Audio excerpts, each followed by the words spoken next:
Assalamualaikum warahmatullahi wabarakatuh. Hari ini saya berada di daerah Monang Maning, di Denpasar, di Perumnas, di Masjid Baitul Ma'mur, yang dikenal paling banyak jamaah subuhnya.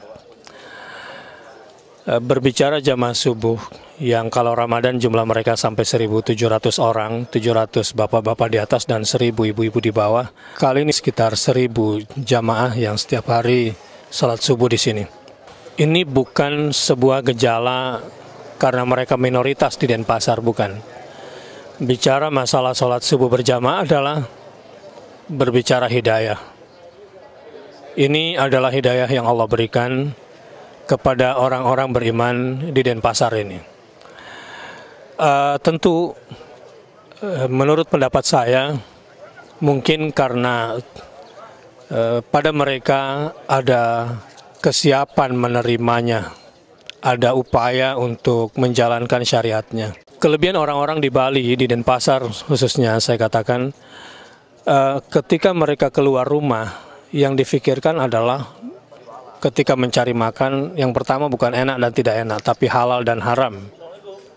Cara berpikir halal haram ini, jika dijadikan sebagai standar, hari-hari maka lama-kelamaan akan membentuk sebuah pola pikir dan sikap mental lebih mendahulukan kepentingan-kepentingan yang bersifat ilahiyah, lebih memprioritaskan untuk mengamalkan apa yang dihidayahkan oleh Allah kepada mereka. Ini yang menjadi semacam motivasi kesadaran, sehingga mereka ringan sekali melangkahkan kaki untuk sholat subuh berjamaah.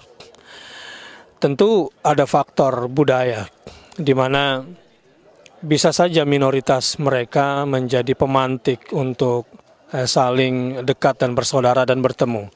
Tapi sekali lagi saya katakan bahwa yang utama tentunya adalah masalah hidayah, sebab kekuatan untuk melakukan sholat berjamaah sungguh adalah rahmat besar dari Allah Subhanahu wa Ta'ala.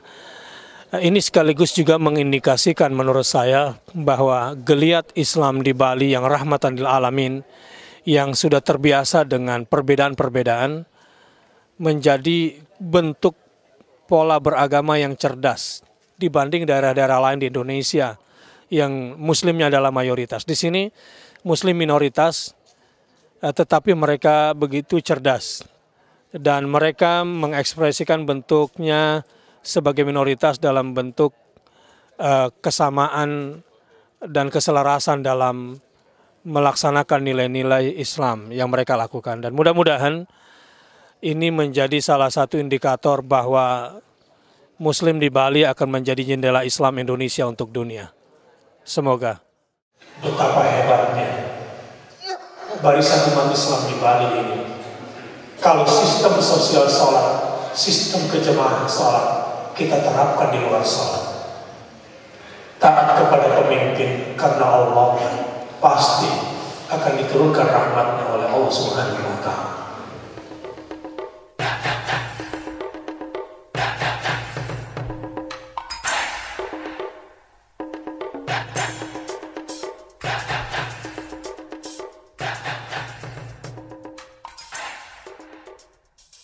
Kenapa jamaah subuh bisa seperti ini? Sebenarnya siapa yang bisa menggerakkan hati mereka di tengah sepertiga malam yang semuanya kebanyakan dan waktu-waktu itu adalah waktu yang terenak untuk tidur dan mereka bangun. Tentu semua ini adalah bermuara pada hidayah Allah Subhanahu wa Ta'ala.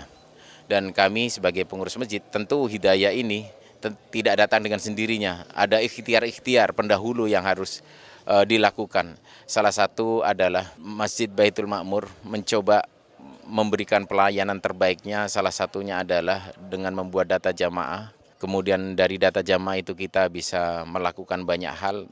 Salah satunya adalah tentu pembangunan mental spiritual mereka, yaitu ada 3 pilar yang dibangun bersama, yaitu pilar keilmuan.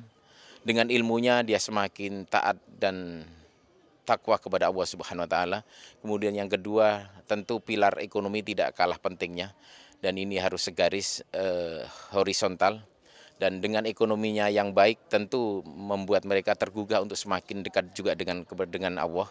Dan yang ketiga adalah sistem ibadah.